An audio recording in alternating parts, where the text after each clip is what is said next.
Ana acordou sobressaltada no meio da noite, o som de folhas secas sendo pisadas e quando ao redor da sua barraca isolada nas montanhas da Serra da Estrela. Antes que pudesse reagir, o zíper da entrada se abriu bruscamente e uma mulher desconhecida, ofegante e ensopada de chuva, rastejou para dentro, fechando atrás de si com mãos trêmulas. Por favor, não grite, sussurrou ela, os olhos castanhos dilatados de pânico, enquanto Ana, paralisada, percebia que aquela intrusa não era uma ameaça comum, mas alguém fugindo de algo terrível que mudaria sua vida para sempre. A chuva batia forte no teto da barraca, como se o céu estivesse conspirando contra o silêncio que se instalou entre as duas. Ana, uma professora de literatura de 28 anos de Lisboa, havia escolhido aquele acampamento solitário para escapar da pressão sufocante da família conservadora, que insistia em arranjar casamentos arranjados e ignorava suas lutas internas com a identidade sexual. Ela acendeu a lanterna do celular, iluminando o rosto da estranha, uma mulher de cerca de 30 anos, com cabelos pretos curtos colados à pele pálida, vestindo uma jaqueta molhada e jeans rasgados. Quem é você? O que está fazendo aqui? Perguntou Ana, a voz baixa mas firme, o coração acelerado misturando medo e curiosidade. A mulher, que se apresentou como Maria, uma advogada de Porto, explicou em sussurros apressados que fugia de um noivo abusivo após uma briga violenta em uma cabana próxima. Ele me seguiu até aqui, mas perdi ele na trilha. Preciso me esconder só por esta noite, implorou ela, os olhos evitando os de Ana, como se carregassem segredos mais profundos. Ana hesitou, o instinto de autopreservação gritando para expulsá-la, mas algo na vulnerabilidade de Maria tocou. Ela ofereceu uma toalha seca e um lugar ao lado da sacola de dormir, sentindo uma estranha conexão imediata, como se o destino as tivesse unido naquela tempestade. Enquanto a chuva diminuía, as duas conversaram baixinho para não atrair atenção. Maria contou sobre sua vida, filha de uma família católica rígida, noiva de um homem influente por pressão social, mas secretamente infeliz, questionando suas atrasos por mulheres desde a adolescência. Ana, surpresa com a semelhança, compartilhou sua própria história. Cresceu em um lar onde o pai, um empresário tradicional, via a homossexualidade como uma fase passageira ou pior, um pecado. Eu vim aqui para pensar, para me encontrar, confessou Ana, sentindo as palavras saírem com uma honestidade que nunca havia tido com ninguém. O amanhecer trouxe uma calmaria tensa. Maria verificou o exterior e, aliviada, não viu sinal do noivo. Obrigada por me salvar, disse ela, tocando levemente o braço de Ana, um gesto que enviou um arrepio inesperado pela espinha dela. Elas trocaram números de telefone, prometendo se encontrar em Lisboa para um café de gratidão. Ana desmontou a barraca com o coração leve, mas ao voltar para casa, uma mensagem de Maria chegou. Você me deu esperança. Vamos nos ver logo. Aquilo foi o início de algo perigoso, algo que Ana não esperava. Dias depois, em um café movimentado no bairro Alto, Ana e Maria se reencontraram. Maria apareceu elegante, com um vestido simples que realçava sua figura atlética, os olhos castanhos brilhando com uma mistura de alívio e excitação.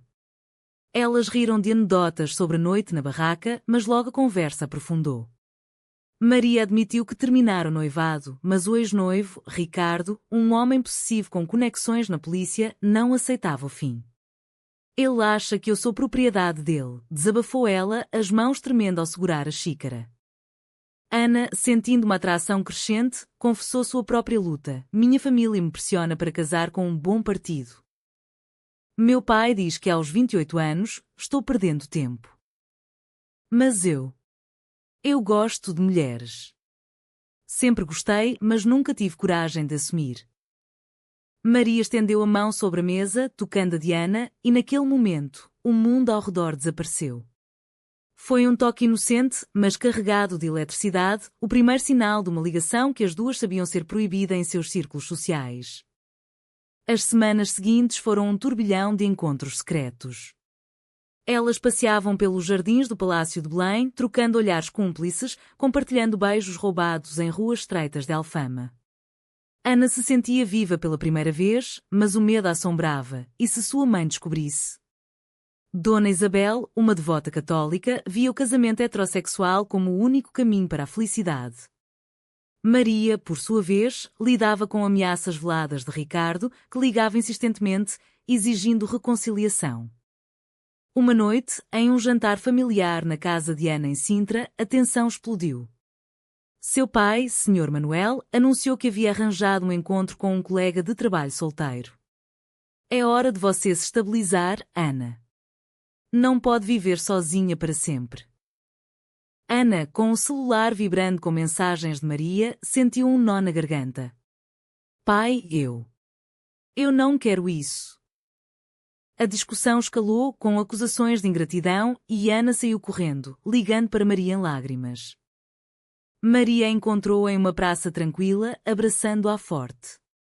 Vamos enfrentar isso juntas, prometeu ela. Mas naquele abraço, Ana percebeu o preço. Escolher Maria significaria confrontar não só a família, mas a sociedade portuguesa ainda marcada por conservadorismo, especialmente em cidades menores. O amor nascia, mas com ele, as sementes da dor. O relacionamento de Ana e Maria floresceu em segredo, como uma flor noturna nas colinas de Monsanto. Elas passavam fins de semana em pousadas discretas no Alentejo, onde podiam ser elas mesmas, longe dos olhares julgadores. Maria, com sua determinação de advogada, ajudava Ana a navegar as dúvidas internas. Você não é errada por amar quem ama. É a sociedade que precisa mudar. Mas Ana lutava com a culpa católica inculcada desde a infância, questionando se seu desejo era um teste divino ou uma verdade negável. Uma tarde, enquanto caminhavam pela praia da Costa da Caparica, Maria confessou um segredo sombrio. Eu traí Ricardo antes de terminar. Foi com uma amiga da faculdade, mas ele descobriu e usou isso para me controlar. Ana sentiu um aperto no peito, não por ciúme, mas por empatia. E agora? Ele ainda te ameaça? Maria assentiu, mostrando mensagens recentes. Você vai voltar ou eu conto tudo para sua família. O medo de exposição as unia, mas também criava rachaduras. De volta a Lisboa, Ana enfrentou mais pressão familiar. Sua irmã mais velha, Sofia, casada e com filhos, a confrontou. O que há de errado com você? Mamãe está preocupada que você esteja confusa. Ana, irritada, rebateu. E se eu não quiser um marido? E se eu amar uma mulher? Sofia gelou, os olhos cheios de desaprovação. Isso destruiria papai. Pense na família. Aquela conversa plantou sementes de dúvida em Ana, que começou a questionar se valia a pena o sofrimento que causaria. Maria, sentindo a hesitação de Ana, propôs um plano. Vamos morar juntas em um apartamento pequeno no Porto. Eu cuido do divórcio, você pede demissão e recomeça. Mas Ana recuou, pensando nos pais idosos. Eles me deserdariam. Eu seria uma estranha para eles. A discussão virou briga, com Maria acusando Ana de covardia. Você prefere uma vida falsa a ser feliz? Ana saiu chorando, passando a noite sozinha, revivendo memórias de infância onde a homossexualidade era sussurrada como uma maldição. Dias depois, Ricardo apareceu no escritório de Maria, furioso. Você acha que pode me trocar por uma mulher? Eu sei tudo sobre vocês duas. Ele havia contratado um detetive particular, com fotos dos encontros. Maria, tremendo de raiva, o confrontou. Acabou, Ricardo. Saia da minha vida. Mas ele riu, ou você volta, ou eu envio essas fotos para a família dela e para o seu chefe. Maria, desesperada, ligou para Ana, que correu para o Porto.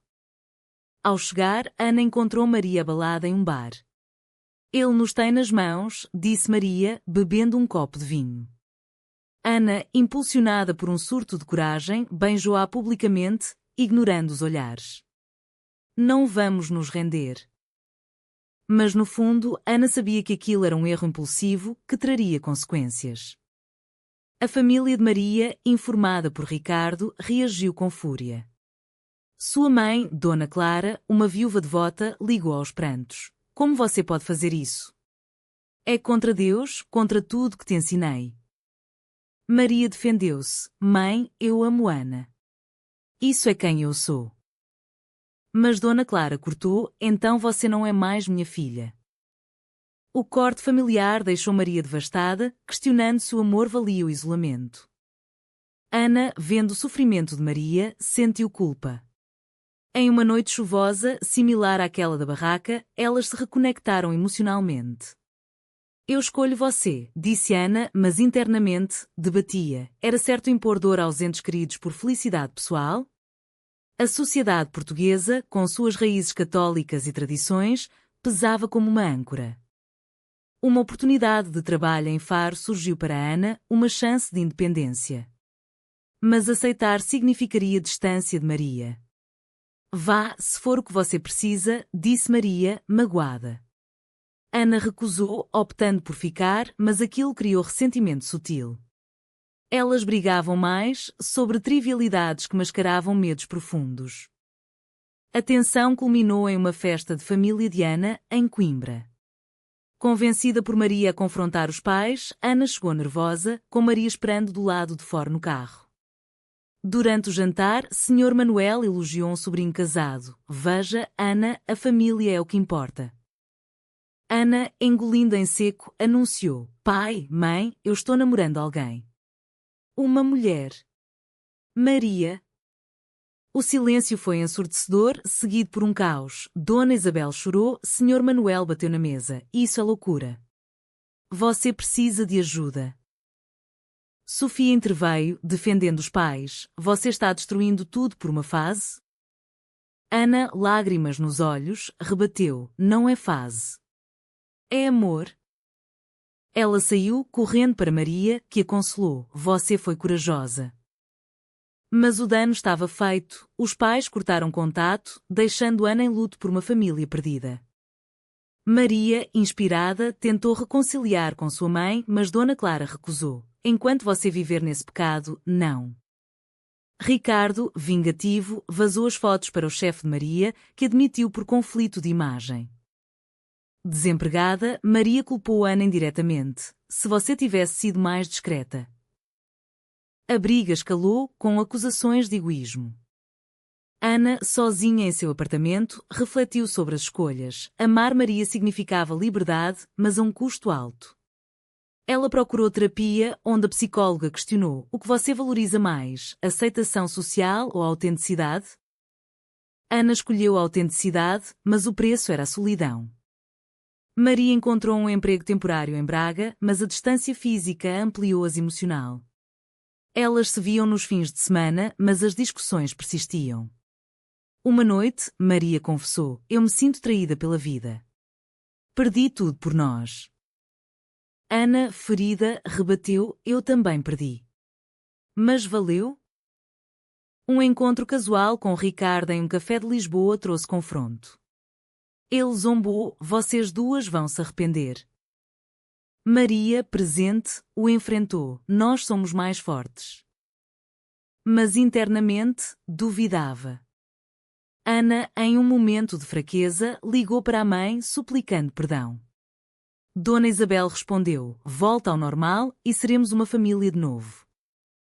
Ana recusou, mas a tentação de uma vida fácil a assombrou. O clímax veio em uma viagem à Madeira. Em um penhasco com vista para o mar, Maria propôs casamento. Vamos oficializar, mostrar ao mundo. Ana hesitou. E as famílias?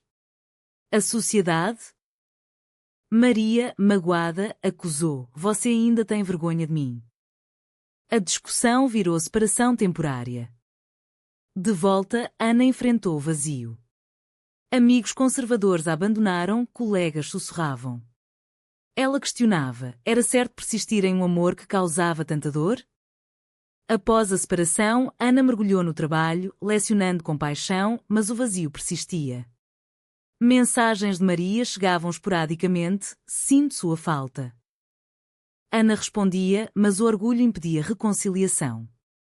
Uma noite, sozinha em um bar de fado em Lisboa, ouviu uma canção sobre amores perdidos e chorou, percebendo o erro.